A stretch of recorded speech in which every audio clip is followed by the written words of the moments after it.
Who was a highly respected individual that died that was later revealed years later to be a monster? What did they do? Jimmy Savile was a hugely respected television presenter and personality in the UK, and basically when he died numerous people came forward who had been molested by him, and long story short, he's the most prolific pedophile in the history of my country. Not even kidding, potentially 1,000s of victims. Genuinely despicable human. Have you heard about all the heinous shit Steve Irwin did? You me either. National fucking treasure. I went to community college with the stepdaughter of a once highly esteemed police chief of a town a few over from my own.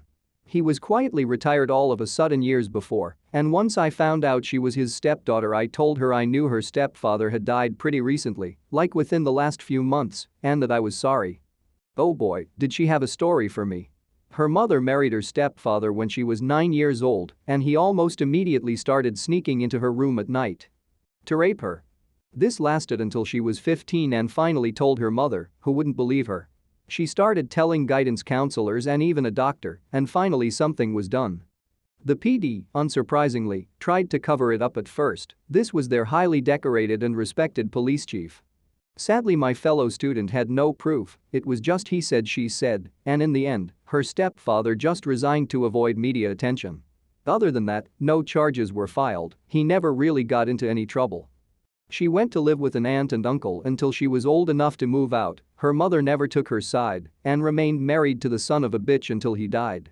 The emotion in her voice convinced me she was telling the truth, and a quick search did uncover the police chief who mysteriously resigned out of the blue when she would have been 16 and was trying to have her story told.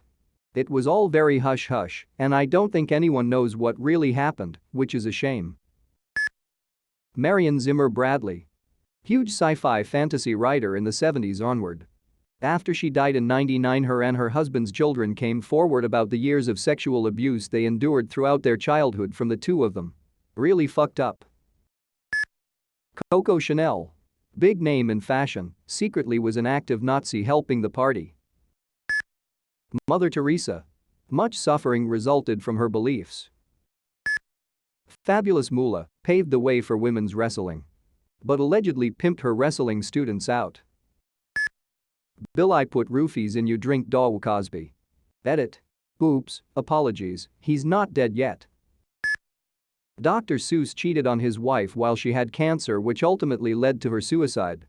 He wasn't a fan of children, he drew racist World War II propaganda, he advertised oil and pesticides, his first book was The Pocket Book of Boners. As a condition to his contract to write children's books, he first wanted to make a book about naked ladies. I wouldn't say he was a monster, but there is a lot of darker stuff behind the man who wrote the uplifting children's books. Edit. Darker isn't exactly the right word. It's more that he was an adult who had political and sexual opinions that you don't really want to think about while you read your kids a bedtime story.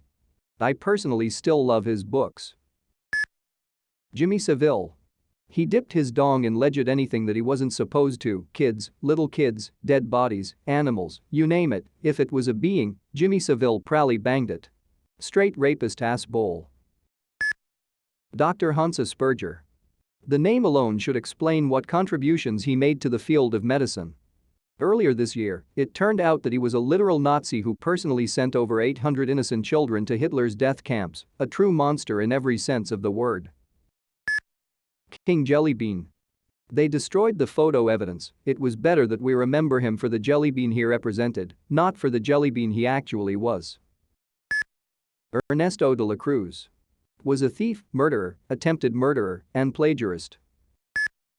Gandhi. Lots of weird sex stuff. John Lennon. Redditors know him better as a wife-beater than musician. John Wayne Gacy was very well respected in his community, and no one could believe it when they found out he kidnapped, tortured, raped, and murdered young men and boys until the bodies started leaving out from beneath and around his home. His wife didn't even know. Gustavo Fring. A man from Chile who came to America and started a fast food restaurant chain called Los Palos Hermanos. He was a well-respected man in his community and hosted many charities. He unexpectedly got blown up in a nursing home, and it was later discovered that he was the kingpin, one of the largest drug empires in the world. He was the leader of an enormous drug cartel which specialized in the production and distribution of methamphetamine. Christopher Columbus. As for me, wrote at the age of 73, I collect pets. Young girls from 10 to 16 years old, girls who are pretty and sweet and naive and innocent, dear young creatures to whom life is a perfect joy and to whom it has brought no wounds, no bitterness, and few tears. Mark Twain. Jared from Subway. D.D. Blanchard. Cyril Smith MP for Rochdale. After his death, numerous allegations of child sexual abuse by Smith emerged, leading the police to believe that Smith was a serial sex offender. The allegations turned out to be true. Jimmy Savile. He did loads for charity, and he was considered a household treasure by many. There was even a big argument between those of us in Scarborough and people in Leeds over where he should be buried. We were saying our town because he spent a lot of time here, and Leeds wanted him buried in theirs because it was his birth town. In the end we won, but I doubt Leeds are too unhappy about that now. It later transpired that far from the kindly gentleman image many of us had thought of as Jimmy Savile, he was actually a disgusting pedophile whose actions had been covered up by the BBC. He was getting the ratings, so they had to protect him. What made it even worse was that the BBC commissioned a number of tribute shows for Jimmy Savile and even a revival of one of his shows, Jim'll Fix It. They knew all about what he did, and yet they still wanted to honor him for his TV work. Joe Paterno. I'd rather not rehash the details, and I understand those that don't agree.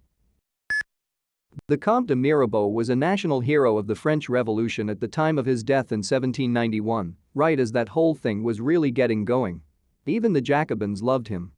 About a year after his state funeral at the Pantheon, it was revealed that not only had he been in the secret employ of Louis XVI, the king they were about to behead, but the Austrian Habsburgs too. He was basically acting as a sort of triple agent against a revolution. To this day historians are sharply divided on his legacy. It's no Jimmy Savile, but at the time this was seen as a hugely scandalous betrayal.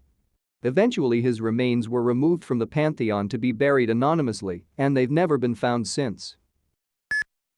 Mother Teresa was pretty awful. Maybe not a monster but pretty awful. She was little more than a religious zealot. Her hospital was found to have people in horrific conditions. Needles were washed under taps and reused so often they became blunt. Staff had no or minimal medical training, they couldn't even differentiate between dying people and those with curable illnesses. She took pride in getting people to convert while on their deathbeds. She thought suffering brought people closer to God, so there was no, or minimal, pain management. They were less hospitals than a place to give up and die. Also, vast amounts of donations went missing and are still unaccounted for. It was all about converting as many people as possible, not about helping anyone. There's a reason pride is considered the worst and original sin which leads to all the other sins. People may start out or seem to start out with good intentions, but their narcissism will corrupt them in the end. Also, as a very conservative Catholic, she had an extreme no-never view on abortion, including when young girls were raped. But that's a different issue. All this is made even worse in my opinion where, despite her beliefs that suffering brings you to God, she chose to have her heart issues treated in an expensive hospital in the US. There's a story somewhere that once when picking up groceries supplies for her hospital, she refused to leave the line unless someone else paid the bill for her, $800. These were not wealthy areas. Honoring her with a sainthood is ludicrous. She represents some of the very worst aspects of the Catholic Church. Adolf Hitler. Apparently, he did some bad things, or so I hear. Chris Benoit. Best friend's dad killed themselves. Turns out they beat their kids. I just learned about this today, but a woman called Elizabeth Holmes was a respected entrepreneur because she was going to revolutionize how fast blood testing would be. She was given millions of dollars because she kept promising to release the machine which would quicken blood testing. She kept up the facade until she got a spotlight and was praised for her work. But in reality, all she was doing was lying and having fake tests in order to prove the lies. But one day, WSJ made an article about her, and things came crashing down from there. She eventually was caught. If any of you want to provide more info, that would be greatly appreciated. BC. I know I skipped a lot. Mother Teresa. The sad part is Catholics still worship her. She was a cruel human being. Just some examples of the fucked up, vile shit she did. Coercing people on their deathbeds into converting to Catholicism and bragged about it. Refused to give proper medical care to people at her institutions. Doctors who visited were horrified at the conditions and treatment people received. Tuberculosis patients weren't quarantined. The people providing medical care to patients at her institutions weren't even doctors, just volunteers who had no idea what they were doing and would reuse needles that weren't sterilized. She had raised about $2.5 million. Yet at her institutions there were shortages on food and painkillers. She would talk about how abortion is just as bad as letting the poor children in India die, yet even with all of her money, she'd offer those children prayers instead of food. She was also a raging racist white supremacist. She targeted non-whites and was vehemently against divorce and would lead rallies protesting it. Of course, if you were white and rich it was a different story. She supported Princess Diana's divorce, yet tried to make it illegal in Ireland.